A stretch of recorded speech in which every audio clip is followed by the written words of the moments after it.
Hi, have you been finding that over time maybe you're putting on more weight despite all of your efforts? So you've maybe have changed your diet, maybe you're doing lots of exercising, hitting the gym, hitting the treadmill, doing really, really well, trying really hard just to lose 1 or 2 kg, and then just one meal with your friend just takes it back up and you have to start it all over again. I get you. And the thing is that as we age, it happens more and more. Who has noticed? Have you noticed that once we pass 40, it gets harder and harder? There is a reason for that. There is actually 8 reasons for that we put on weight and it gets so much harder to get it off, especially as we age. First reason is our digestive decline. What that means is that as humans, our cellular health peaks at around 28 when we're in our 20s. And the aging process starts that around 40, we start feeling that things are not that great.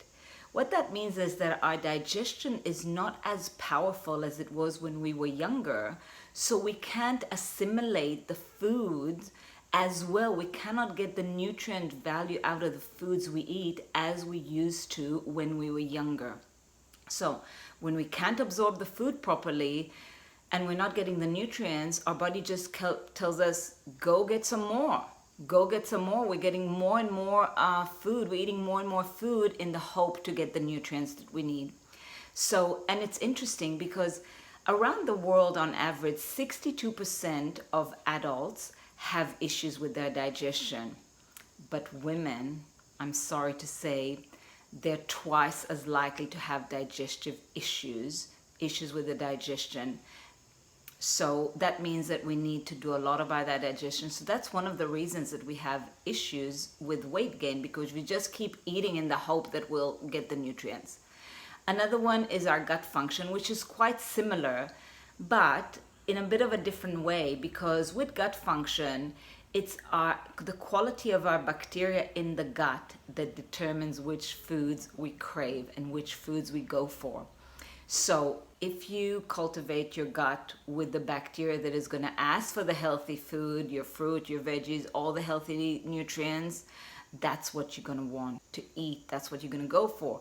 But if you go for, if we end up cultivating bacteria that is asking for sugar, chocolate, bread, and so on, those are going to be the foods that you're going to crave. Another issue is the issue of acidity, acid and alkaline. The more acid our system is, the more acidity we have in our blood, the more it will be difficult for the body to let go of fat, because the body uses fat to protect itself from the damaging effect of that acidity. Another issue is empty foods. The food decline, it's not just that our ability to absorb has gone down, but also the food itself that we just buy, because there has been a massive, let me give you an example, just take broccoli for example. In the last 70 years, to get what we used to get from broccoli in the 50s, we need to eat more than 2.5 times just to get the calcium that we used to get in broccoli. If we're looking at peaches, to get the vitamin A that we used to get in the 50s, we need more than 53 peaches just to get those levels. So the same thing. There is a decline in the nutrients, and then it makes it's harder for us. We just need more food because we're trying to get those nutrients. Another issue is that the fat and muscle. As we get older, especially if you have been yo-yo dieting, every time we lose the weight and we put it back on, normally we put on fat. We don't put the same muscle that we have lost. And the more fat we have, the harder it is to lose weight when we have that ratio of more fat towards muscle.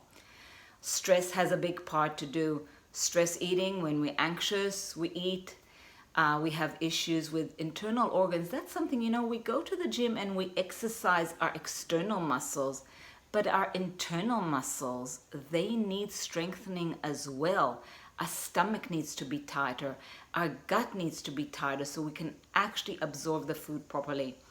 And last but absolutely not least, and you can refer to another video, I'll put a link to another video, our hormonal decline. Our hormonal system has a lot to do with our weight gain.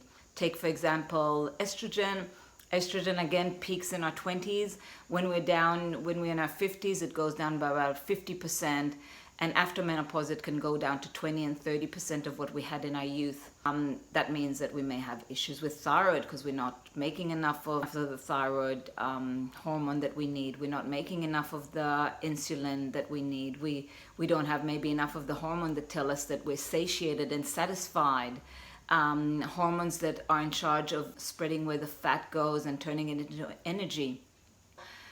However, it's not all bad news because there's things that we can do in each one of these areas to turn it around. So rather than focusing on weight loss as the goal is really to improve our health in each one of the areas, and there's things that we can do. So if you want to learn more about each one of these areas, about the right nutrients that can help with our gut, what steps you can take, there's actually a 4 simple step process that we can take to really turn around all of these issues that we talked about. So I'll just pop a link below. You're invited to a free Zoom talk live via Zoom, 4 steps to holistic weight loss, where we'll cover each one of these topics and more importantly, what we can do to change that situation. Hi, I'm Mandakini from Dynamic Wellness. Thanks for watching and look forward to seeing you at our event. Bye for now.